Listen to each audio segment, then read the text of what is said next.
Hello, my dear friends. Hope you're doing well. Mike Schiff here. Thank you very much for listening to today's episode. We're going to be talking about 3 ways to attract better clients. These are some hard-won lessons from 15 years of working with other people, and I have made all the mistakes. Trust me, I am living proof that if I can do it, anyone can do it. You can make all the mistakes and you'll be fine. A couple of things I want to share with you here. If you're in a client-facing business, group coaching, consulting, freelancing, whatever it is that you do, the reality is, and I've been saying this for years, and I'm not the only one who says it, you will only ever be as good as your client allows you to be. Let me say that one more time. You will only ever be as good as your client allows you to be. Well, what do we mean by that? Well, let's say, for example, that you have a very needy client that is constantly bugging you, pinging you, and just completely blowing out boundaries. Now, that's really annoying, and it's really inconvenient. It can be wildly frustrating and feel disrespectful and etc.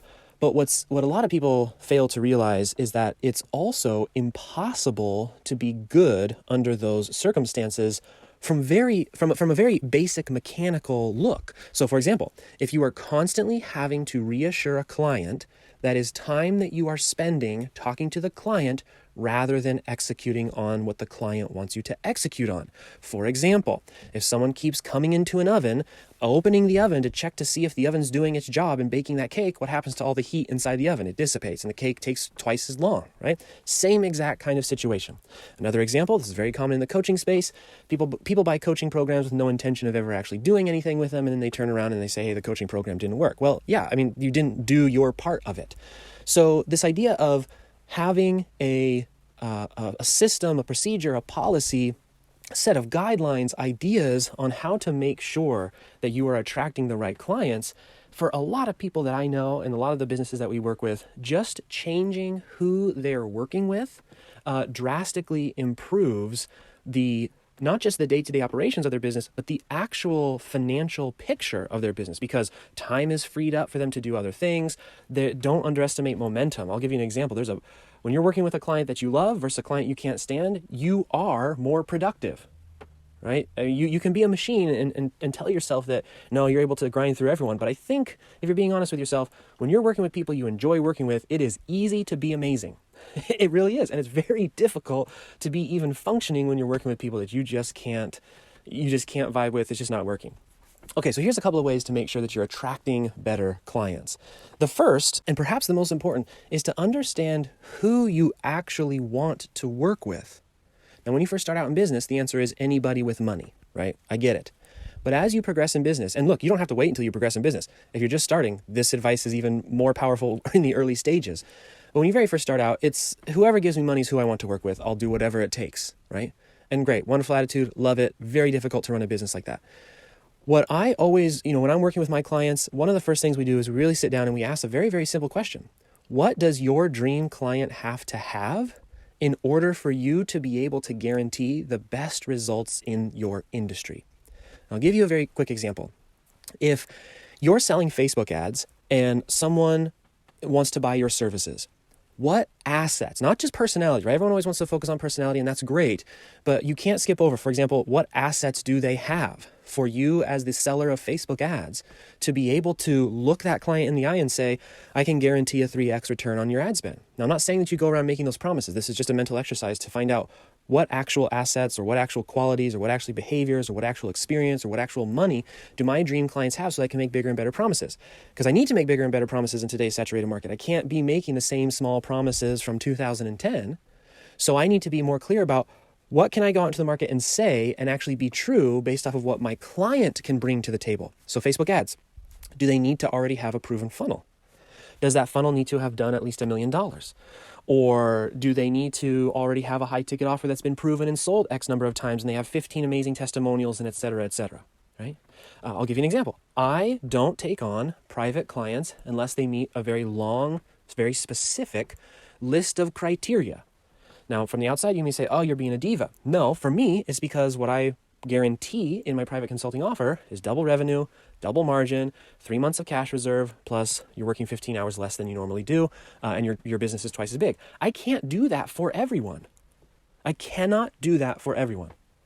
For people who have a list of qualities, a list of assets, a list of things that they are bringing to the table, I can do it for everyone.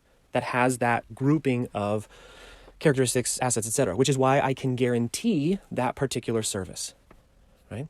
Now, because I can guarantee that particular service, guess what I get to do? I get to charge for the guarantee. So that is not a cheap service. It's very expensive.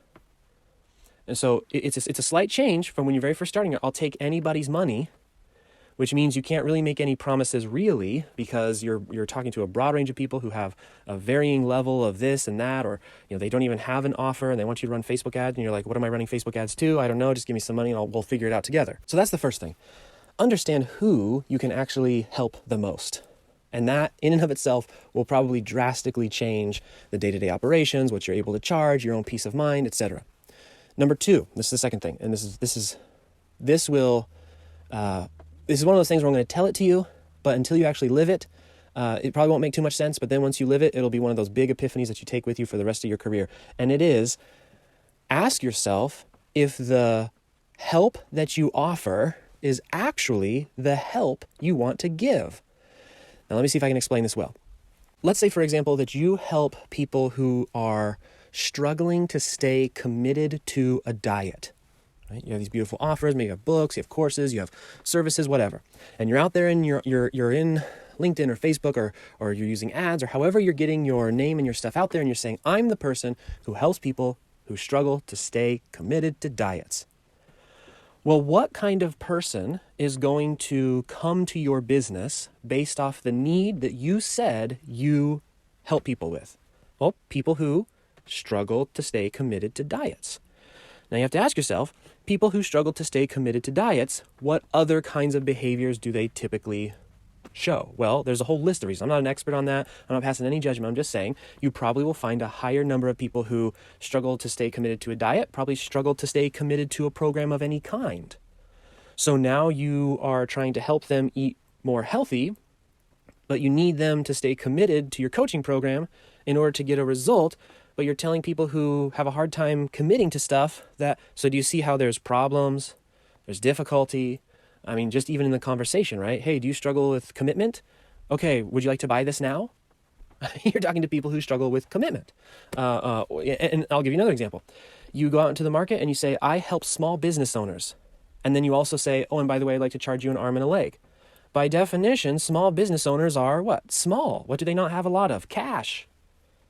So you have to ask yourself in your offer, the need that you are trying to solve, is it actually the need you want to solve? For most people who are running their business right now, I would bet that the answer is no.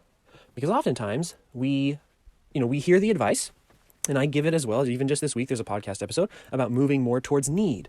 But sometimes we overcorrect, or we chase need for the sake of chasing need, not taking into account the actual business that we want to run. So one thing you can do if you feel like you don't enjoy the client quality that you're attracting, if you don't like the clients that you're working with, is to ask, am I working with clients who I said I could help exactly how I said I could help them? And then to say, do I still want to keep working with these people? Because the answer may be no. And it's no judgment on the client. It's no judgment on you either, right? Some people like vanilla ice cream, some people like chocolate ice cream, some people like strawberries in their ice cream. That's about as much as you should care about your own preferences versus other people's preferences. There is plenty of opportunity in the world, in the marketplace, for you to work with the people that you want to work with. Because here's the secret. When you're working with people you want to work with, and you're helping them overcome or achieve or one of the needs that they have, you're more likely to be successful. And when you're successful, you have case studies, you have proof, you have the confidence, you can raise your prices, and it's just this cycle of how to be successful in the help industry is to get really great results for your clients, tell people about the results that you got for your clients, raise your prices as demand increases and supply declines, and that's how you can be really, really successful in the help industry. So it's really worth taking a look at and experimenting with. And you can make a very simple experiment with this. Just run a different offer for a second. And you'll find that just slightly changing the promise of the outcome, etc., will attract a very different type of person. And then from there, you can figure out if that's what you want to keep doing. Okay, and the third way, which is really powerful and really easy to do, it's just a mechanical issue, it's just math. The third way to attract better clients is to not need any single sale. To never need a single sale. So what do we mean by that? In my experience, for my own business, and then in the businesses that I've worked with over the years, I'm sure you can see this pattern in your own life. Every time you have taken a client because you needed the money, and there's probably been lots of times where the little red flags were popping up all over and you knew this was going to be a bad situation and I should not have let that person. Every time you need the money, you are tempted to lower your standards, ignore red flags, take people who shouldn't have been taken on in the first place, etc., and etc. It happens to the best of us. It happens to me. It happens to everybody in the industry. So what do you do? How do you fix it? It's actually really quite simple. The reason you need to take on clients it can vary, right? It could be you having cash flow issues, you have poor financial habits and financial policies and strategies in your business, it could be et cetera, et cetera. But even all of those reasons can be fixed by simply understanding the supply and demand curve. So if you need clients, it means that your supply and demand curve is not giving you the sufficient pressure to not care whether someone closes or not. That's a very fancy, and not really that fancy, a very convoluted way of saying when you have more leads than you can handle, you never have to take on anybody. And as we've talked about in other episodes, if you can positively cash flow the lead acquisition, then you have even less of a need to take on any one sale. So for example, when we, back in 2016, in our own business, stopped doing freebie webinars, lead magnets, etc., and we changed to acquisition funnels where we do low-ticket courses, books, etc., and then from those low-ticket courses, books, etc., we upgrade people into back-end offers, and the back-end offers is where we make the majority of our money. And what happened was we no longer had the outgoing expensive advertising to stress us out and force us into closing people we shouldn't have closed. So that was in and of itself amazing. Secondly, the volume of leads picked up because we could go out to the market more aggressively with advertising and bring in a higher volume. So, this is why I'm constantly harping acquisition funnels to the point where I think everybody's getting sick of me saying it. But it fundamentally changes the pressures within your own business, which then have the ripple effect of being able to better having more control, really, I think is the end result here. Having more control over the sales environment and ultimately your supply and demand curve, which is to say, if the supply of new leads is constant, 24/7, 365, acquisition funnel out in the world, put $1 in, get at least $1 back, there's no net loss to advertising, and that's the supply of leads that you have in your business, then the demand for closing any one client is almost none. You always get a new call tomorrow, always get a new call the next day. And this shift in dynamics also, it's a beautiful shift. It's one of my favorite shifts. And anytime we do something which messes with this shift, I always regret it.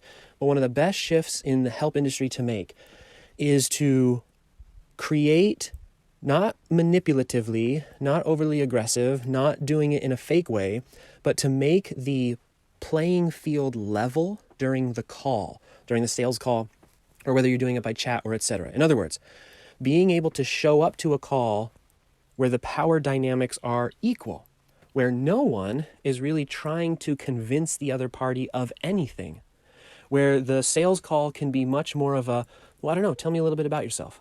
What kind of client are you going to be? Let me ask you a couple more questions to see if we actually even can help you. I don't know. Well, let me think about it. I'll get you back tomorrow to see whether or not we'll be able to work together. Now, when you do that in a fake way, right, because you're trying to manipulate someone, it is so obvious it's embarrassing. But when you are able to comfortably speak that way and it be true because you have 6 more sales calls lined up tomorrow and they were all free, and the next day after that you got 6 more, and the next day after that you got 6 more, then in my opinion, in my humble but accurate opinion, it's better for the client too. How many sales teams right now in the high ticket space are run on basically pressure someone into the sale at all costs no matter what happens? Who's that good for? It's not good for the company. They have massive refunds. People are, calling them out all the time. They have tons of just problems. They have massive employee churn because nobody wants to work there under those kinds of conditions, and etc. And then the client that's definitely not good for the client. So anyways, I'm rambling a little bit here because this starts to open up into a huge world of their day-to-day operations, what it feels like to work in your business when you start changing who you are attracting. And the most important thing for you to take away from today's episode is the word attracting. The clients you have, please listen to this. This is so important. The clients you have, you attracted. You attracted them. They didn't just pop out of the sky. You did something which brought them to you, and then you took their money. So, one, if you don't like your clients, it's because of something you did, right? The good news is you did it so you can do something else. You don't have to be stuck with the clients that you have. These are just 3 ideas. There's many, many more out there. It's a beautiful thing to work with clients that you enjoy. It's amazing. It is amazing. I'll just leave it at that. It's incredible. Okay, here's my plug for today's episode. As you may know, we have slots open at the time of this recording, which I do record these fairly in advance, so this may not be true by the time it goes live, but we do have openings for my private consulting, which is a year-long consulting engagement where you and I will work directly together, and we will achieve 4 different things. Thing number 1, we will double your revenues. Thing number 2, we will double your profit margin. Thing number 3, we will help you to generate at least 3 months of emergency cash reserves. And thing number 4, we will reduce your weekly workload by at least 15 hours per week. All of that is guaranteed. It's a really fun thing that I've been doing for many, many years.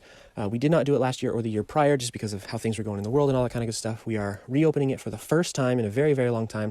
I put out the call for clients 1 time during the year, and I only take 10 to 15. Once those 10 to 15 slots are done, it's done. Won't see this for at least another year, if ever again. Again, no promises. If there's anything we learned from the past couple of years, no promises in that regard. If you're interested in finding out more information about that offer, please send us an email, support@peacefulprofits.com, and my team will give you the information. There's an application process to go through, and then you and I will have a chat to see if we're a good fit, if we want to work together for a whole year. And then if we do and you like it, we'll get the paperwork process and we can start that exact same day. So lots of fun. Love that offer. It's one of my favorite offers that we have in our company is private consulting. We're going to work directly. We're going to do big, big things in your business this year. And again, I can only take between 10 and 15. This year, I'm probably going to be more picky than I ever have this year. So who knows how many will actually end up, but it certainly will not be more than 15. Okay, my friends, that's it. I hope you have a wonderful rest of your day, and we'll see you in the next one.